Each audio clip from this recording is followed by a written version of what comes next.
बिस्मिल्लाहिर्रहमानिर्रहीम। अस्सलाम वालेकुम नाज़रीन, आप देख रहे हैं आवाज़। मैं हूं बैरिस्टर एहतिशाम मुनीरुद्दीन। कराची में लोड शेडिंग जो हो रही है उसके हवाले से शहरियों ने बाहर निकलकर सड़क पर एहतजाज किया, जिसके बाद कराची के शहरियों और पुलिस के दरमियान आपस में मुठभेड़ हुई। दोनों तरफ से तशद्दुद का रास्ता भी इख्तियार किया गया। ज़ाहिर है पुलिस ने तो अपना काम अकॉर्डिंग टू द लॉ ही करना है, लेकिन शहरियों की तरफ से भी फिर कुछ ताकत का इस्तेमाल किया गया, जिसकी वजह से कुछ बड़े नापसंदीदा नज़ारे हमें देखने को मिले। लेकिन सवाल यहाँ पर एक है कि ये जो कराची में शहरी अपने तय निकले, अब इसके पीछे तो कोई पॉलिटिकल सपोर्ट नहीं है ना, ये कोई ऑपोजिशन तो नहीं है, ये कोई पीटीआई तो नहीं है, ये तो कराची के शहरी जो लोड शेडिंग से तंग आ गए। और imagine this is Karachi. I am not talking about interior Sindh, या फिर मैं जनूबी पंजाब की बात नहीं कर रहा, या पाकिस्तान के किसी दूर दराज के इलाके की बात नहीं कर रहा जहां पर एक ही तालाब से इंसान और जानवर पानी पीते हैं। मैं कराची की बात कर रहा हूं जो कि पाकिस्तान की इकोनॉमी का हब है। मैं कराची की बात कर रहा हूं जो इस मुल्क की सबसे ज्यादा रेवेन्यू जनरेट करने वाली सिटी है। मैं कराची की बात कर रहा हूं जो पूरी दुनिया के बड़े तरीन शहरों में एक शहर है। मैं कराची की बात कर रहा हूं जहां पर कायदे आज़म मोहम्मद अली जिन्ना का मज़ार है, जिन्होंने इस्लामी जमहूरिया पाकिस्तान बनाया था। और मैं कराची की बात कर रहा हूं जो आबादी के लिहाज से पाकिस्तान का सबसे बड़ा शहर है। वहां पे क्या हो रहा कल रात से अभी देखें। अब एक तरफ तो मैं ये देख रहा था, ये जितने भी वहाँ से आ रहे हैं शॉर्ट समय के, जिसमें पुलिस और कराची के शहरियों के दरमियान आपस में ज़ोर ज़बरदस्ती भी हो रहा है और कुछ डंडे भी चल गए, कुछ लोग ज़ख्मी भी हैं। दूसरी तरफ के इलेक्ट्रिक के तर्जुमान का शॉर्ट मैंने थोड़ी देर पहले सुना, हमारी कुलीग हैं किरण नाज साहिबा, उनके शो में उन्होंने आकर क्या कहा सुनी। की तरफ से अपनी सर्विस टेरिटरी में किसी भी इलाके के अंदर 12 घंटे से ज़ायद लोड शेडिंग नहीं की जा रही, और इस खबर की हम सख्ती से तरदीद भी करते हैं। मैं कहता हूँ सर बहुत मेहरबानी है आपकी, आपने स्टेटमेंट दिया है कि कराची के किसी भी इलाके में 12 घंटे से ज़्यादा लोड शेडिंग नहीं हो रही है। सिर्फ इस स्टेटमेंट पर गौर कर लें, और जो आदमी ये स्टेटमेंट दे रहा है मेरा ख्याल है शर्म आ जाती है ये कहते हुए कराची जैसे शहर के बारे में कि 12 घंटे से ज़्यादा लोड शेडिंग नहीं हो। इल्ज़ाम ये था कि 15 से 16 घंटे लोड शेडिंग हो रही है शहर कराची में, शहर कायद में। उन्होंने कहा नहीं जी गलत खबर है, 12 घंटे से ज़्यादा तो लोड शेडिंग हो ही नहीं रही है। अब 12 घंटे अगर लोड शेडिंग के इलेक्ट्रिक के तर्जुमान खुद कह रहे हैं, इसका मतलब यह है कि 24 घंटों में से 12 घंटे लोड शेडिंग जा रही है, 1 घंटा बिजली मिलती है, 1 घंटा बिजली नहीं मिलती है। क्या जिंदगी का कारोबार चल सकता है इस तरह से उस इलाके में कराची के जहां पर लोग रह रहे हैं, इंसान रह रहे हैं ना, कोई जानवर तो नहीं रह रहे। और इंसान को जिंदा रहने के लिए आर्टिकल 9 राइट टू लाइफ की जो बात करता है कॉन्स्टिट्यूशन में, बिजली चाहिए, रीजनेबल लाइफस्टाइल। रियासत टैक्स तो लगा रही है हम पे, रियासत कहती है टैक्स ये भी लगेगा, वो भी लगेगा, फलाना भी लगेगा, टमकाना भी लगेगा, टैक्स नेट को भी बढ़ाएंगे, तनख्वाहदार तबके के ऊपर जो टैक्स छूट 47 अरब रुपए थी वो खत्म कर देंगे, सुपर टैक्स अमीरों पर भी लगेगा, गरीब पर भी लगेगा, जो इतने पैसे कमाता है उस पर इतने फीसद लगेगा, उससे ज्यादा जो कमाता है उस पर इतने फीसद लगेगा। स्लैब्स बाकायदा तौर पर इंट्रोड्यूस कराई गई हैं इस बजट में, और जो छोटा छाबड़ी वाला है, जो छोटा सा एक ढाबे वाला है, उसके ऊपर भी टैक्स लगेगा। किसी को टैक्स से माफी नहीं होगी, लेकिन उसके बदले में जो हमारा हक है, हमें फैसिलिटीज चाहिए, reasonable lifestyle to live in this country, वो भी तो हुकूमत नहीं प्रोवाइड करना है। वो काम पे चला जाता है भाई, उसको तो प्रोवाइड। बिजली 21वीं सदी में जब फर्स्ट वर्ल्ड जो है वो कहती है हम मरीख पर जाके कॉलोनी बनाएंगे, दुनिया के जो मामलात हैं वो कोई इतने अच्छे नहीं लग रहे हैं, एक टाइम आएगा जब दुनिया में रहना मुश्किल हो जाएगा, इंसानों को बनिए नौ इंसानों को बचाने के लिए मरीख पे कॉलोनी बनाएंगे। हमारे यहाँ पे कराची जैसे शहर में बिजली हमें अवेलेबल नहीं है, ये हमारे हालात हैं इस वक्त के। और बिजली अभी भी लग्जरी है, ये लग्जरी मांगते हैं, पाकिस्तान के लोगों लग्जरी मांगते हो। मेडिसिन अद्वियात नहीं मिल रही हैं, 40 basic medicine are not available in the market, including Panadol, including the medicine जो कि खून पतला करने के लिए होती है, इंक्लूडिंग द मेडिसिन जो कि हेपेटाइटिस के लिए, इंक्लूडिंग द मेडिसिन जो कि जिगर के लिए, वो अवेलेबल नहीं है। तो अब मेडिसिन का भी हाल। अच्छा, अब इस सारी सूरत हाल में हमारे जो प्राइम मिनिस्टर हैं शहबाज साहब, उन्होंने एक अच्छी बात की, सच्ची बात की। क्या कहा? IMF से 1 नहीं 2 अरब डॉलर मिल जाएंगे, लेकिन असल मंजिल हमारी खुद इन्हिसारी की है। हमाम में सब नंगे हैं, ये सब मुझ समेत हम सब की जिम्मेदारी और हमारी जिम्मेदारी है बिल्कुल कि 75 साल हो गए कि हमने बातें बड़ी की, बुलंद बांग दावे किए, लेकिन अमल से हमारा दामन बहुत हद तक अब तक खाली है। लेकिन रोने धोने से कोई बात ना बनती है ना बनेगी। ठीक है जी, नहीं रोते हैं। वो कहते हैं हमाम में सब नंगे हैं, हमने बातें बड़ी की हैं लेकिन काम कोई नहीं हुआ पिछले 74 साल में। तो ये एक अच्छी और सच्ची बात कर गए मियां शहबाज साहब मुख्तलिफ हुकूमतों के हवाले से, जिनमें उनकी अपनी भी हुकूमत आती है और इससे पहले उनकी पार्टी और उनके भाई की जो हुकूमत थी वो भी आती है। मज़ीद एक और सच्ची बात की उन्होंने, वो क्या कहा, वो दुनिया में गैस और तेल की बेपनाह कीमतें बढ़ चुकी हैं, उसके लिए हम पूरी कोशिश कर रहे हैं, लेकिन ऐन मुमकिन है कि लोड शेडिंग कुछ दिनों के लिए जुलाई में बढ़े। तो ये एक और उन्होंने सच बोला है पाकिस्तान के अवाम के साथ कि अभी 12 घंटे की लोड शेडिंग के ऊपर कराची जैसे शहर में जो आप लोग गलियों सड़कों पे बाजारों में निकल रहे हैं और पुलिस के साथ मारधाड़ कर रहे हैं, हौसला करें, ब्रेक लगाएं। जुलाई में हो सकता है लोड शेडिंग और भी ज़्यादा बढ़ जाए। अच्छा, अब इस वक्त के जो वफाकी वज़ीर ख़ज़ाना मिफ्ता इस्माइल साहब, वैसे तो मैंने कल आपको खबर दी थी कि इसहाक डार साहब अगले महीने इम्कान है कि वापस आ रहे हैं और मियाँ नवाज शरीफ साहब ने फैसला किया है कि इस मुश्किल मईशत को इसहाक डार संभाल सकता है। मिफ्ता के बस की बात नहीं है। अब मिफ्ता के बस की बात है या नहीं है वो एक अलग बात है, लेकिन मिफ्ता की बातें बड़ी अजीब सी हैं। मिफ्ता ने कल क्या किया एक शो में, ज़रा सुनो।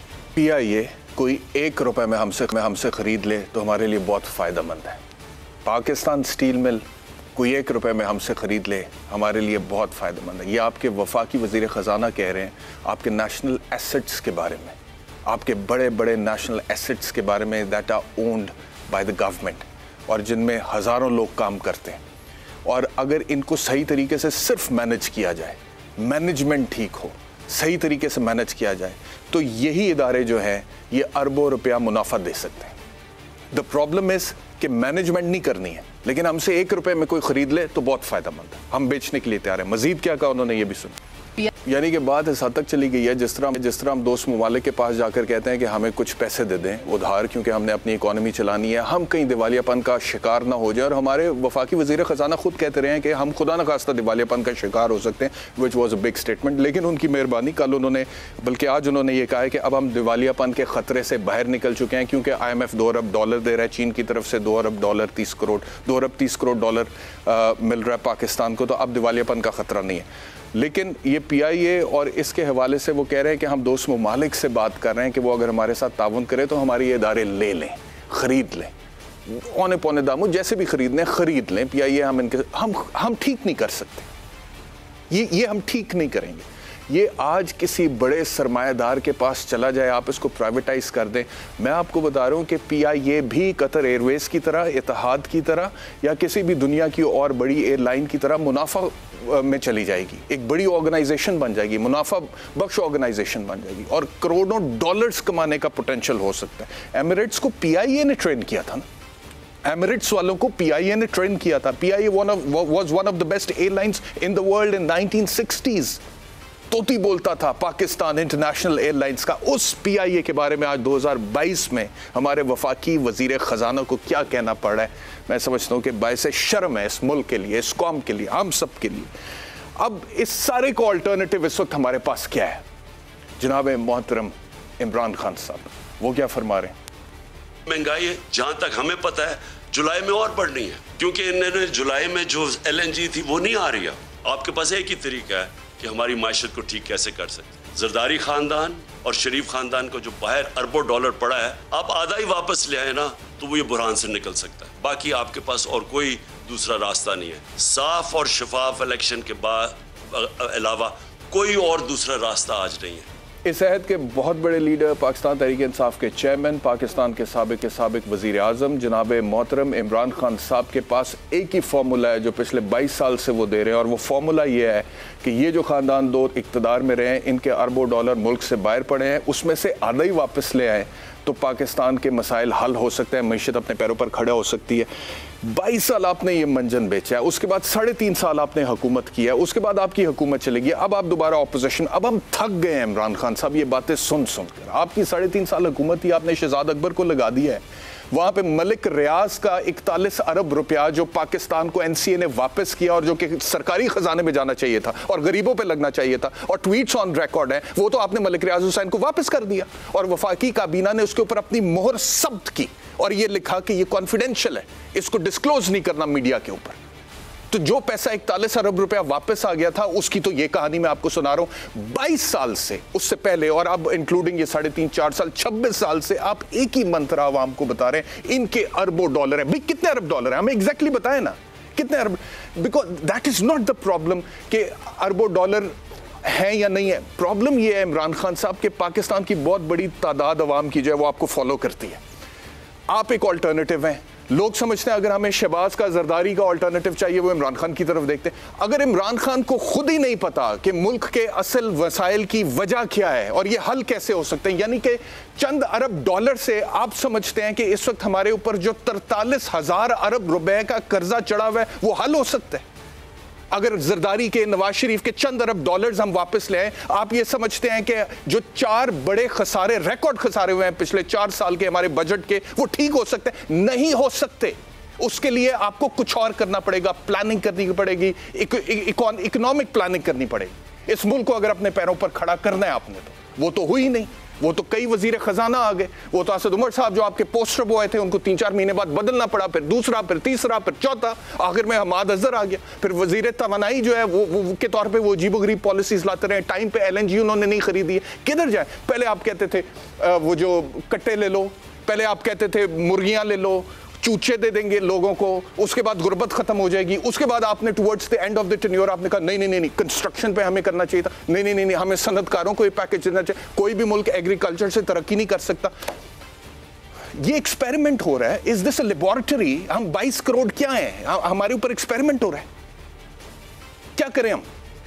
एक तरफ ही what do we do we have a choice? Yes, we have a choice to choose between the devil और the deep sea. Shabbar Zaidi साहब हमारे साथ हैं। जैदी साहब जो ज्वाइन करने के लिए, जैदी साहब literally I am emotional today. मतलब कि जो सूरत हाल है, जो बजट मेरे सामने है, मिफ्ता साहब के कई वादे थे जिनसे वो मुकर गए। उन्होंने कहा टैक्स नहीं लगेगा, फिर लगा दिया। फिर उन्होंने कहा IMF की किस्त आ रही है, अब वो नहीं आ रही है, अब मजीद टैक्स लगाना पड़ेगा। फिर उन्होंने कहा इनकम टैक्स में इजाफा नहीं होगा, फिर इनकम टैक्स में इजाफा हो गया। फिर अमीरों पर सुपर टैक्स लगेगा, गरीबों पर ये वाला टैक्स लगेगा। तनख्वाहदार तबके पर जो टैक्स था 47 अरब रुपए की छूट थी, वो खत्म हो जाएगा। लाख रुपया भी जो कमा रहा है उससे भी इतने पैसे लेंगे, और करोड़ों रुपया जो कमा रहा है उससे इतने पैसे लेंगे। पेट्रोल के हवाले से 84 रुपए फी लीटर कीमत में इजाफा हो गया जब से हुकूमत आई है। डीजल में 115 रुपए इजाफा हो गया। हर महीने 5 रुपए लेवी अभी लगनी है अगले 1 साल। हर महीने 5 रुपए इजाफा होगा। और इससे हट के सेल्स टैक्स है 11% जो कि अभी लगाया जाएगा। और वजीर खजाना कहते हैं मैं इसके हक में नहीं हूं। जिस चीज के हक में वो नहीं होते वो लग जाती है। किधर है जैदी साहब हम? जी साहब मेरी बात सुने। आपने बड़ी जज्बाती तकरीर की है, मैंने पूरी तकरीर आपकी सुन ली है, मगर ये आप जज्बाती तकरीर तो आप आज कर रहे हैं ना, 28 जून 2022 को। आपने मेरी 16 दिसंबर 2021 की तकरीर नहीं सुनी थी, जब आप सारे बड़े मुतमईन थे और आप सारे ये कह रहे थे कि पाकिस्तान बड़ा मजबूत मुल्क है। जब मैंने 16 दिसंबर 2021 को कहा था कि मुल्क दिवालिया है, तो पूरा पाकिस्तान मेरे पीछे पड़ गया था और उन्होंने कहा था कि शब्बर साहब क्या बात कर रहे हैं। देखिए श्याम साहब, आप जज्बाती हो रहे हैं और जज्बाती होने की कोई वजह नहीं है। पहले अपने दिमाग से एक चीज बिल्कुल क्लियरली निकाल दें, अगर आपके दिमाग में वो चीज है। पाकिस्तान एक गरीब मुल्क था, एक गरीब मुल्क है और गरीब मुल्क रहेगा। पाकिस्तान का जो वेस्टर्न एरिया है, जो आज पाकिस्तान कहलाता है, लेकिन आप बोले मैं बाद में इख्तिलाफ करूंगा। नहीं, आप इख्तिलाफ करते रहे, आपका राइट है, मैं इख्तिलाफ आपका करते, मैं कोई बात भी जो करता हूँ ना वो फैक्ट के बगैर नहीं कर। मगर मैं, पाकिस्तान एक गरीब मुल्क है, पाकिस्तान गरीब मुल्क था और गरीब मुल्क रहेगा। अगर आपके दिमाग में ये कोई कहीं ये बात घुसी हुई है, मुझे इख्तिलाफ है ना, रहेगा पे मुझे इख्तिलाफ है। मैं तो देखिए ना, मेरा आपसे या मुझसे पहले जो चीज मेरे माँ बाप ने भुगती है, नहीं चाहता कि मेरे बच्चे भी वही भुगते हैं। हाँ, मेरी बात सुनिए ना, मैं ये कह रहा हूँ ना, यही तो खराबी है ना कि अगर आपको, आपके दिमाग में ये बात बैठी है कि ये नहीं रहेगा और इसके अंदर कोई सोने की कानें निकलेंगी, तो ये अपने दिमाग से निकाल देंगे। जब आप फिर आपको बात समझ आएगी। आप ये इस तरह तकरीरें करते रहेंगे कि जी मेरे बच्चे। आगे चले शबर साहब, आगे चले, मैं इसका जवाब दूंगा। दूसरी बात जो आपने बोला, मैं आपको I don't want to cut you right now, जो आपने शहबाज शरीफ की बात की है, वो 1992 से इस मुल्क में हुक्मरान है। अब उनको समझ आ रही है वो क्या करें। वो, उनको शर्म आनी चाहिए कि वो जो बातें वो कर रहे हैं, उनको शर्म आनी चाहिए कि वो 30 साल से इस मुल्क में हुक्मरान है और वो बातें इस तरह कर रहे हैं कि ये होगा वो होगा। उनको समझ नहीं आ रही थी उन्होंने क्या किया है। तो ये सब बेकार की बातें। अपने इब्राहिम साहब, मैंने आपके सामने पाकिस्तान की बैलेंस शीट 16 दिसंबर 2021 को रख दी थी और मैं आज आपको कह रहा हूं कि अगर आप कुछ भी कर लें, आप जितने मर्जी जज्बाती तकरीरें कर लें, जितनी मर्जी मैनेजमेंट कर लें, आपका 23, 24, 25, 26 अच्छे साल नहीं है। और आपकी जो माशरती, समाजी और जो आपका तरीका वारदात है काम करने का, और जिस तरह की आपका पाकिस्तान की कौम की सोच है, इसमें कोई भलाई मुझे आगे नजर नहीं आ रही। मगर जो भलाई आएगी वो उसी वक्त आएगी जब हम अपनी माशरती, मासी और समाजी चीजों को, मईशत को ओवरराइड करेंगे। कोई मुल्क भी तरक्की नहीं कर सकता जब उस मुल्क में हर आधे घंटे बाद ये खबर आती है कि 4 दहशतगर्द मर गए और 4 दहशतगर्द आ गए। मुझे 20 साल हो गए सुनते हुए कि वजीरिस्तान को खाली कर दिया गया है और वहां कोई दहशतगर्द नहीं है। अभी 4 दिन बाद खबर आती है कि वहां दहशतगर्द है, उसके बाद खबर आती है कि जी वहां पर पाकिस्तान का सीज फायर हो गया है। मैंने सारी जिंदगी इस मुल्क में फॉरेन इन्वेस्टमेंट को डील किया है। जिस मुल्क में सीज फायर हो रहा हो उस मुल्क के अंदर कभी भी इन्वेस्टमेंट नहीं आ सकती। तो ये पहले हम अपने बुनियादी खदोखाल, ये जो सियासतदानों की बात करते हैं ना, शहबाज शरीफ, अपना मिफ्ता इस्माइल, इमरान खान, ये इस मईशत के लिए या मुल्क के लिए रेलिवेंट नहीं है, इनका कोई रोल नहीं है। मुल्क की बुनियादी खदोखाल में खराबी है जो हमें सही करनी पड़ेगी, वो हम ही करेंगे। ये जो लोग यहाँ बात कर रहे हैं ये तो खराबी करने वाले हैं। तो बुनियादी मसला ये है कि जिस मुल्क के अंदर पिछले 77 साल से जंग, तीनों बॉर्डर पे जंग चल रही हो, वो मुल्क कभी भी अपने माशी फैसले नहीं कर सकता। और जिस मुल्क के अंदर जब आपका डेमोक्रेसी का ये हाल हो कि आप बल्दियाती इंतखाब भी नहीं करा पा रहे और लोग बार-बार जाके कहते हैं कि बल्दियाती इंतखाब नहीं कराएं, तो आप किस तरह की बातें कर रहे हैं? तो ये बिल्कुल हकीकत सामने है, हमें नजर आ रहा है कि क्या है, हमें ये भी नजर आ रहा है कि आगे क्या है, हमें ये भी नजर आ रहा है कि आगे क्या होने वाला है। अभी आपने कराची की बात की, मगर मैं कराची में रहता हूँ, मेरी नस्लें कराची में, हम कराची के बनाने वाले हैं। और जो कराची का आज हाल है उसकी बुनियादी वजह आज नहीं है, ये जिस दिन से कराची से कैपिटल ट्रांसफर हुआ है उसके साथ जो जाती हुई है ये उसका नतीजा है। ये तो अभी आप एंड देख रहे हैं। 2-3 सवाल है यहाँ पे शहबाज ज़ैदी साहब। अभी तो एंड शुरू हुआ है, अभी तो आपने एंड देखना शुरू हुआ है। तो बात ये है सर कि ये सारी जज्बाती बातें आप करते रहें मगर इन बातों का कोई हल हासिल नहीं है। और इसका बुनियादी हासिल ये है ज़ैदी साहब, जज्बाती हो सकता है, जज्बाती बात कर रहे हैं कि जी स्टील बिल को सही कर देंगे, स्टील बिल को आप सही कर लें। जब 30 साल से तो आप सही नहीं कर सके ना, तो हम किस फरिश्ते का इंतजार कर रहे हैं जो स्टील बिल को सही करेगा? हम किस फरिश्ते का इंतजार कर रहे हैं जो आसमान से आएगा और उसको सही करेगा? ठीक करेगा। मैं तो सिर्फ सवाल उठा रहा हूं कि ठीक क्यों नहीं कर सके।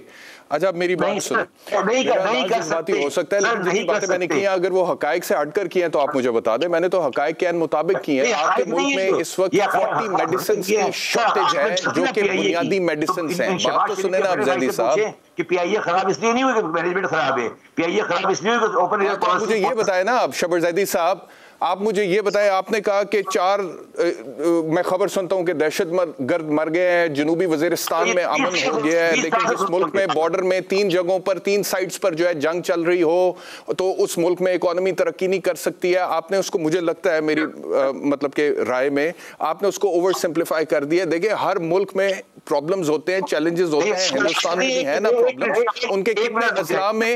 उनके कितने अजला में इंडिपेंडेंस के लिए मूवमेंट्स चल रही हैं, सिख कम्युनिटी में खालिस्तान के हवाले से।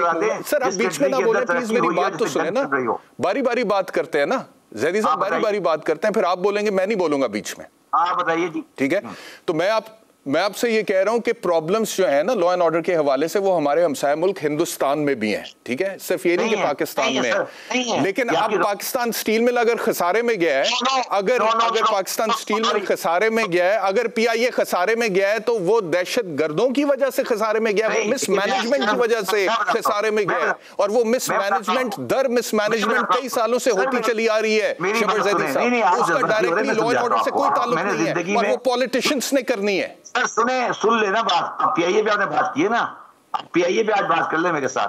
पीआईए खसारे में गया है तो पीआईए खसारे में इसलिए गया है कि एमिरेट्स बनाने के बाद अपने इंटरेस्ट एमिरेट के हाथ बेच दिए।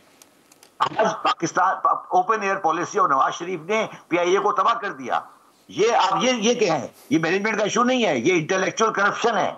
मैं आपके साथ, मैंने 20 साल पीआईए का ऑडिट किया है, मैं आपको फैक्ट से भी करता। अच्छा आगे चले, मिसमैनेजमेंट इसका फिर लॉ एंड ऑर्डर से तो ताल्लुक नहीं है ना। फिर आप ये तो ना कहना कि सिर्फ इस वजह से क्योंकि अमन नहीं हुआ इस मुल्क में, इस वजह से इकोनॉमिकली तरक्की नहीं कर सके। सर सुन ले मेरी बात, आगे चले। जब आप कह रहे हैं फॉरेन इन्वेस्टर आएगा, फॉरेन इन्वेस्टर नहीं आएगा जब 4 दशक मरते रहेंगे। जब पाकिस्तान के जो कि कोई मुल्क तरक्की नहीं कर सकता जब तक उसमें फॉरेन डायरेक्ट इन्वेस्टमेंट नहीं आई डेवलपिंग कंट्री में। पाकिस्तान में फॉरेन डायरेक्ट इन्वेस्टमेंट पिछले 10 साल से जीरो है। सर फॉरेन इन्वेस्टर नहीं आता, फॉरेन इन्वेस्टर पीआईए के लिए नहीं आता, चले। लेकिन ये साबिक वफाकी वजीर हवाबाजी गुलाम सरवर साहब जो थे, उन्होंने जो ड्रोन अटैक किया था पीआईए के ऊपर ये कहकर, उन्होंने जो वर्बल ड्रोन अटैक किया था पीआईए के ऊपर ये कहकर कि इतने 100 पायलट्स की डिग्रियां जाली हैं, which was a misstatement, factually incorrect statement था। उसकी वजह से पूरे यूरोप में पीआईए बैन हो गया, ऑपरेशंस बैन हो गए, अरबों रुपए का नुकसान हो गया। मेरी फर्म 20 साल तक उसमें फॉरेन इन्वेस्टमेंट ना भी आती, मैनेजमेंट ठीक होती। आपसे फैक्ट्स की बात कर रहे हैं ना, समझे ना हमारी बात को।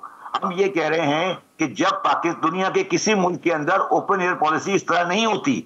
जब मैंने लंदन, कराची से लंदन जाना है तो मुझे पीआईए की फ्लाइट नहीं दी जा रही है, इसलिए कि मुझे एमिरेट्स को यहाँ बचाना है। इसके ऊपर मैं पूरी आपको वो कहानी लिख सकता हूँ। और अब आ जाए स्टील मिल की बात। स्टील मिल इसलिए नहीं चलती कि जिन लोगों का आप बात कर रहे हैं उनको स्क्रैप में फायदा होता है। आपको पता है स्क्रैप का काम कौन करता है? क्यों मेरा मुंह खुलवा रहे हैं? मेरा मुंह नहीं खुलवा है, मैं बहुत कुछ जानता हूँ सर। मैं वो आम आदमी नहीं हूँ जो जिनको आप बिठा के लोगों ब्लैक रोल कर सकते हैं। मुझे पता है स्टील स्क्रैप कैसे आता है, कौन रीरोलिंग का काम कर रहा है, कौन सरिया का काम कर रहा है और सरिया का काम क्यों नहीं हो रहा है, हमें अच्छी तरह पता है। तो ये बातें हमारे से नहीं करें, ये बातें नहीं करें। सर कौन सरिया का काम कर रहा है? आप नहीं जानते पाकिस्तान में सरिया का काम कौन करता है? आपको नहीं पता? आपको नहीं पता सरिया का काम कौन करता है पाकिस्तान में? रीलोइंग काम कौन करता है? आपको दावा नहीं है? आपको याद नहीं है बेनजीर के जमाने में जो झगड़ा हुआ था, कौन था? आप जानते हैं इसी तरह पाकिस्तान में कौन काम करता है सरिये का? सारे जितने लोग सरिये का काम करते हैं सारों के नाम लेने हैं। फिर पीटीआई में भी बहुत सारे, मैं आपसे पूछ रहा हूं, मैं यही तो में भी बहुत सारे हैं। But I have to take a break. आप हमारे साथ रहे सब आफ्टर द ब्रेक।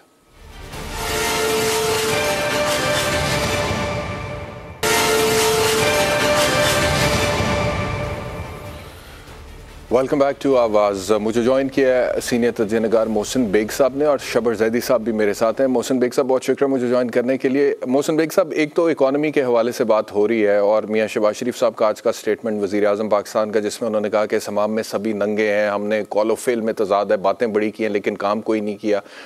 2022 में हम बैठे यही डिस्कस कर रहा था शबर साहब से कि आज भी 12 घंटे की लोड शेडिंग कराची जैसे शहर में हो रही है, अद्वियात की शॉर्टेज है, बेसिक मेडिसिन जो है पीडीआई के दौर में 300 गुना 400 गुना इजाफा हो गया था अद्वियात की कीमतों में।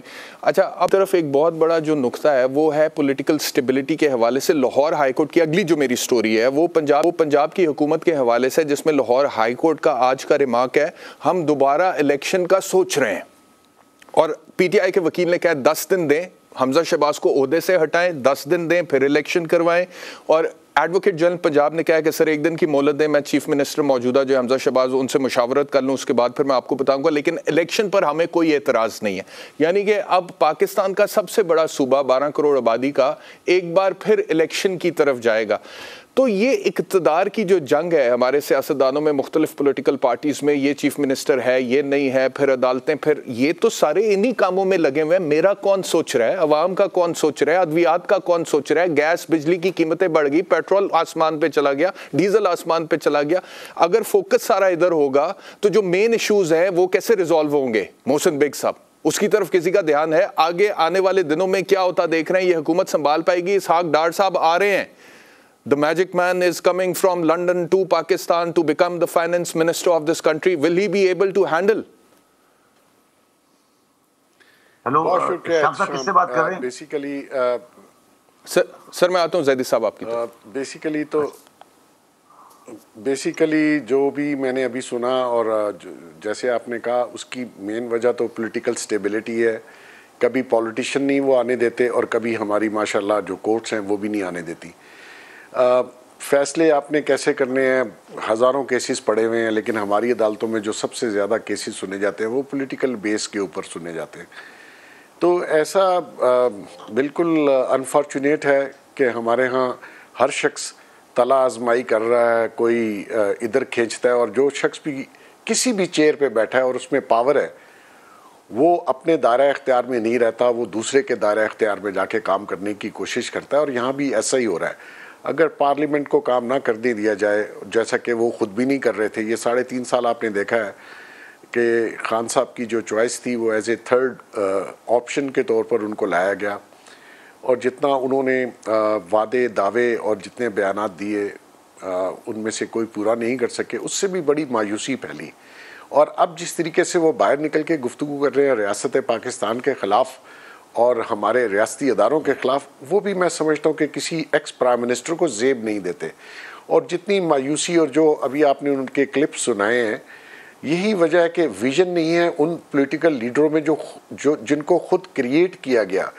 लीडर कभी बनाया नहीं जा सकता, वो बाय बर्थ होता है। और पाकिस्तान का अलमिया यही है कि ये एक ऐसा मुल्क है जिसको ओन कोई नहीं करता, इसका मालिक कोई नहीं है। और फिर जिसका कोई मालिक ना हो, उस चीज़ के साथ, लावारिस चीज़ के साथ जो कुछ होता है वो हमारे मुल्क के साथ हो रहा है। हमने जिनको असम्बलीज़ में भेजते हैं और जिस तरीके से हम भेजते हैं कि ये हमारे मुल्क के लिए आवाम के मफाद में कोई फ़ैसले या कानून साजी करेंगे, वहाँ अपनी मार धाड़ में लग जाते हैं और कोई फ़ैसला ही नहीं कर पाते, और एक दूसरे को नीचा दिखाना, पॉइंट स्कोरिंग करना, और वो लेवल ही नहीं है कि जहाँ आप जाके कानून साजी कर सकें। यहाँ पाकिस्तान में जो अब इस वक्त हालात हैं उसको देखते हुए तो समझ नहीं आ रही कि हम राइट जाएंगे या लेफ़्ट जाएंगे, या बिल्कुल ही फ्री फॉल हम गिरेंगे किसी जगह पे। इससे ज़्यादा और क्या गिरेंगे। मैं तो बहुत अरसे से, आपने मेरी टॉक शोज़ में और मेरी उसमें सुना होगा कि मैं समझ रहा था कि अगर हालात ऐसे रहे तो यहाँ खानी जंगी होगी, यहाँ तो लोग एक दूसरे को मारपीट करेंगे, क्योंकि भूख जो है और जिस तरीके से गुर्बत बढ़ रही है और जिस तरीके से लोगों का रोज़गार और इनकम कम हुई है और जो अफराते ज़र है वो जिस तरह बढ़ा है, उसमें तो आम जो गरीब आदमी था या जो और गुर्बत से ज़्यादा गुर्बत की लकीर से नीचे गिरा, वो उसका तो सर्वाइवल मुश्किल है। तो ऐसे हालात में क्या करेगा एक इज़्ज़तदार आदमी। तो उन चीज़ों से बचने के लिए मैं अभी सुन रहा था कि अगले कमिंग ईयर में आपको 13 बिलियन की गंदम और ये फूड सिक्योरिटी के लिए चाहिए, तो आपके पास तो पैसे नहीं है। तो मकसद ये है कि जो हम इधर ग्रो कर रहे हैं वो हमारे लिए काफ़ी नहीं है, क्योंकि सोसाइटीज़, बिल्डिंग्स ब्राउन और ग्रीन को ब्राउन किए जा रहे हैं। तो इनको कोई पॉलिसी ऐसी नहीं है जो आगे 10 साल के लिए इम्प्लीमेंट की जा सके और जिसका तसलसल रहे, क्योंकि हमारे यहाँ गवर्नमेंट जाती है और पॉलिसीज़ चेंज हो जाती है। हर शख्स आके एक नई पॉलिसी लाता है, वो अपने मफादात को देखता है। तो यहाँ मसला वही आ रहा है कि आया आने वाले दिनों में ये कंट्री स्टेबल हो सकता है। मेरे ख्याल में बड़े ही मुश्किल हालात हैं। अगर इनको कहीं से लोन वोन मिल जाए, IMF लोन दे दे, तब भी आपको जो बकाया किस्तें देनी है उसके लिए पैसे चाहिए, आपको रनिंग गवर्नमेंट के लिए पैसे चाहिए। आप कितना टैक्स लगा लेंगे, और वैसे भी आपको पता है टैक्स एक बहुत ही कम तादाद में लोग देते हैं, जिनको देते हैं उनको आप बार बार टैक्स कर रहे हैं, और जो लोग टैक्स नहीं देते वो बड़े सुकून में, उनको कोई पूछता ही नहीं है। ठीक है, और वो मजे में जिंदगी गुजार रहे हैं। तो जी ये हालात हैं हमारे। अच्छा ये जो मैं क्योंकि आज इकोनॉमी के ऊपर हम एक्सक्लूसिवली फोकस करें, हालांकि मेरी स्टोरी ये जो है हाई कोर्ट के हवाले से, अब हाई कोर्ट ने तो कल सुबह 10 बजे दोबारा बेंच बैठ रहा है वहाँ पर, और वो फैसला करेंगे उसके बाद कि इलेक्शंस की तरफ जा रहा है पंजाब या नहीं जा रहा, और अगर जाता है तो फिलहाल की जो नंबर गेम है उसमें तो अभी तक हमजा शहबाज साहब आगे हैं। और अगर ज़िमनी इंतखाबात जो कि 17 जुलाई को होने हैं अगले महीने में पंजाब में, उससे पहले इसी नंबर गेम पर CM का दोबारा से इलेक्शन होता है, तो फिर हमजा शहबाज साहब जीत जाएंगे, बावजूद इसके कि 20 लोग डीसीट हो चुके हैं इलेक्शन कमीशन ऑफ पाकिस्तान के फैसले के बाद, जो पाकिस्तान तहरीक इंसाफ के मुनहरिफ अरकान थे। उसके बावजूद हमजा शहबाज का नंबर गेम इस वक्त आ गया। लेकिन अगर 17 जुलाई के बाद, ज़िमनी इलेक्शन के बाद चीफ मिनिस्टरशिप का इलेक्शन होता है पंजाब में, तो फिर उन 20 सीटों के क्या नताइज होंगे उस पर भी डिपेंड करेगा कि CM के इलेक्शन में कौन जीतता है। तो ये अपनी जगह पे सूरत हाल है। कल सुबह 10 बजे हाई कोर्ट में बेंच बैठ रहा है और वो फैसला करेगा कि जी इलेक्शंस की तरफ पंजाब जा रहा है या नहीं जा रहा दोबारा से वापस। But coming back to the economy, Shabbar Zaidi साहब, ये जो गरीब आदमी की बात की है मोहसिन बेग साहब ने, कि गरीब आदमी के लिए बड़ा मुश्किल हो गया है, जो टैक्सेस और जो महंगाई ये कुछ अरसे में 2 गुना हो गई है। जो 6,000 का सौदा लेता था गरीब आदमी अपना घर का चूल्हा जलाने के लिए, किचन चलाने के लिए, अब वो 12,000 पे चली गई है बात। मैं खबर पढ़ रहा था कि पेट्रोल की खपत में तकरीबन 20% कमी हुई है, जिसका मतलब यह है कि लोग पेट्रोल कम डलवा रहे हैं। यौमिया 25,000 टन की खपत थी पाकिस्तान में पेट्रोल मसनूआत की, वो 18 से 19,000 टन पर आ गई है। यानी कि लोगों के पास पैसे नहीं है पेट्रोल डलवाने के। अच्छा, मैं ये इसके बारे में सोच रहा था, आप प्लीज अपना एनालिसिस दीजिएगा जैदी साहब इसके ऊपर, कि गरीब आदमी तो रहेगा, क्यों गुर्बत में रहेगा, झोंपड़ी में रहेगा, एक पंखा चलाएगा, एक बत्ती जलाएगा, बच्चे उसके स्कूल नहीं जाएंगे, वो लेबरर्स के तौर पे काम करेंगे, कोई पंक्चर की दुकान पे, कोई घर पे काम करेगा, मुश्किल से दिहाड़ी जिस दिन कमाएगा उस दिन घर में रोटी पक जाएगी, नहीं कमाएगा फाका हो जाएगा, लेकिन गरीब आदमी रहेगा। मिडिल क्लास किधर जाएगी सर? मिडिल क्लास किधर जाएगी? That is a very important question. Middle class ने कहां पे जाना है? लेकिन आई एम सॉरी, मेरे प्रोड्यूसर मुझे कह रहे हैं कि एक क्विक ब्रेक लेना है, मैं सीधा आपके ऊपर आऊंगा ब्रेक के बाद। मिडिल क्लास श्रिंक होने जा रही है इस मुल्क में। शबर जैदी साहब, आफ्टर द ब्रेक।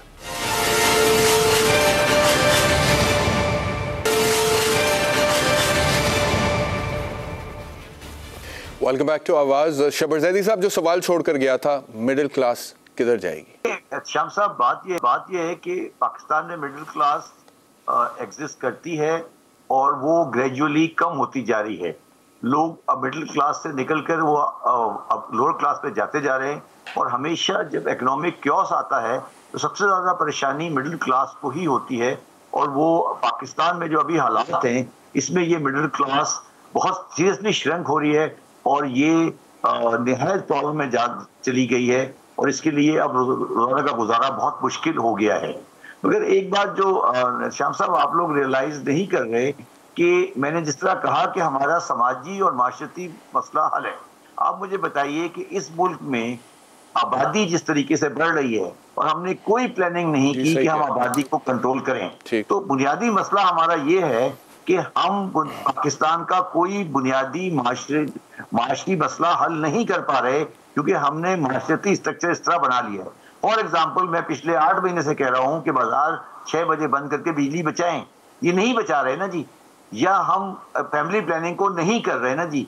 तो ये आप अगर एक्सपेक्ट करते हैं कि पाकिस्तान के माशी मसाइल का हल इन सियासतदानों के पास है, तो फिर हम बेवकूफ हैं। शबर जैदी साहब, बहुत शुक्रिया हमें ज्वाइन करने के लिए, आपका बहुत शुक्रिया हमें ज्वाइन करने के लिए। Segment with you. Mohsin Baig साहब हमारे साथ हैं। बेग साहब, ये जो जैदी साहब आबादी के में इजाफे की बात कर रहे थे, बात दुरुस्त है कि रिसोर्सेज जितने भी बढ़ा लेंगे, अगर आबादी के हवाले से कंट्रोल नहीं होगा तो इवेंचुअली वो रिसोर्सेज थोड़े पड़ जाएंगे।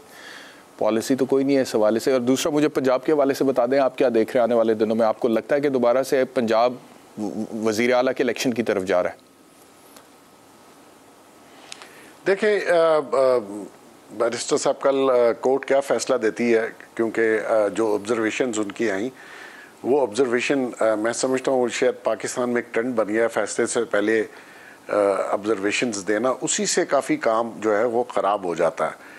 आपको फ़ैसला देना चाहिए, ऑब्जर्वेशंस नहीं देनी चाहिए जब तक आप डिसीजन अनाउंस ना करें। अब सारा पूरी यानी कि इस वक्त हलचल यही है कि कोर्ट क्या फ़ैसला करती है।